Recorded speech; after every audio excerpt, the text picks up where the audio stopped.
Hey.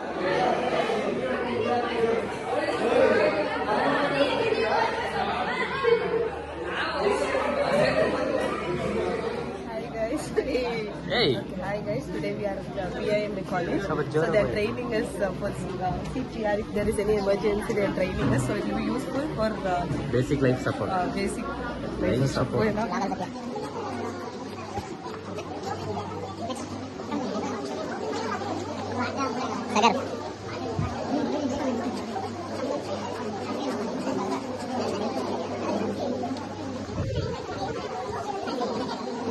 ನೀನು ಜಾತನ note ಮಾಡಬೇಕು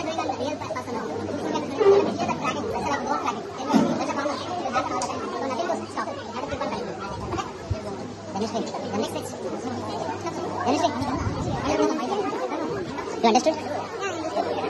Dhanushree, you understood what sir said? Okay. Purnima.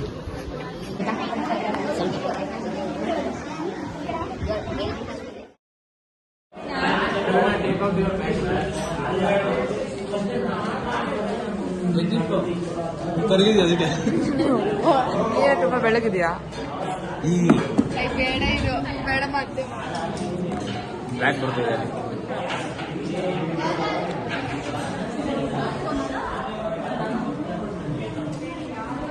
Hi guys, ಎಲ್ಲ ice cream ತಿನ್ನೋಣ ಅಂತ ಕ್ಯಾಂಟೀನ್ಗೆ ಹೋದೋ. ಕ್ಯಾಂಟೀನಲ್ಲಿ ಐಸ್ ಕ್ರೀಮ್ ಇರಲಿಲ್ಲ. ಹಂಗೆ ಹೊರಗಡೆ ಹೋಗ್ತಾ ಇದೀವಿ ಇವಾಗ ಐಸ್ ಕ್ರೀಮ್ ತಿನ್ನಕ್ಕೆ. ಬನ್ನಿ ಗಾಯ್ಸ್, ಎಲ್ಲ ಯಾರು ಐಸ್ ಕ್ರೀಮ್ಗೆ ಬಿಲ್ ಪೇ ಮಾಡ್ತಾರೆ ನೋಡೋಣ. ಸ್ನೇಹ ಬಿಟ್ಬಿಟ್ಟು ಆ ಕಡೆಯಿಂದ ಟೇಗರ್ ನಡ್ಕೊ ಬರ್ತಾ ಇದ್ರು, ಒಬ್ಬರೇ ಸಿಂಗಲ್ ಆಗಿ. ಇವಾಗ ಅವ್ರನ್ನ ಕರ್ಕೊಂಡು ಹೋಗ್ತಾ ಇದೀವಿ, ಅವರು ಬರ್ಬೇಕು. ಪ್ರವೀಣ ಹಿಂಗ್ ಹೋದ್ಲು, ಇವತ್ತು ಐಸ್ ಕ್ರೀಮ್ ತಿನ್ನೋಣ ಬಾ ಅಂತಂದ್ರೆ ಡಗೇಟ್ ಅಂದ್ಲು, ಅದಕ್ಕೋಸ್ಕರ ಅವಳು ಹೋಗ್ತಾ ಇದ್ದಾಳೆ. ನಾವು ಹಿಂಗೆ ನೋಡಿ ಗಾಯ್ಸ್, ಎಲ್ಲ ಜ್ಯೂಸ್ ಕುಡಿಕ್ ಬಂದ್ರಿ. ಇವಾಗ ಎಲ್ಲ ಜ್ಯೂಸ್ ಕುಡಿತಿದ್ದಾರೆ. ಇಬ್ರು ಇದ್ದಾರೆ ಜ್ಯೂಸ್ಗೆ ಸ್ಪಾನ್ಸರ್ ಮಾಡಕ್ಕೆ. ಇವ್ರು ಕುಡಿಯಕ್ಕೆ ಅಷ್ಟೇ ಬಂದಿರೋದು ಇವರು. ರಕ್ಷಿತ್ ಯಾವಾಗ ಕಾಣಿ ಕ್ಯಾಮ್ರಾ ಕಂಡ್ರೆ ಮರೆಗೆ ಹೋಗ್ತಾನೆ ಅವ್ನು, ಯಾಕೋ ಗೊತ್ತಿಲ್ಲ. ಕ್ಯಾಮ್ರಾ ಕಂಡ್ರೆ ಇನ್ನೀ ಏನೇನ್ ನೋಡ್ಬೇಕು ಕಾಣೆ